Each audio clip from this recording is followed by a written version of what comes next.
Ayan o. Ngayon niya may tao. 90 years old na pero hindi na pang magkayo. Ayan ni Lola.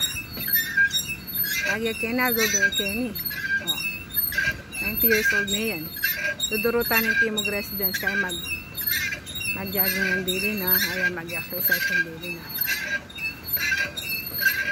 90 years old. Ito 44 years old. Ayan. Nag-start na mag-jogging. Aalagaan ng sarili. Ayan. Ayan. 44 years old.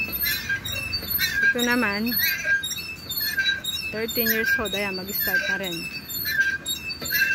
Ayan. Na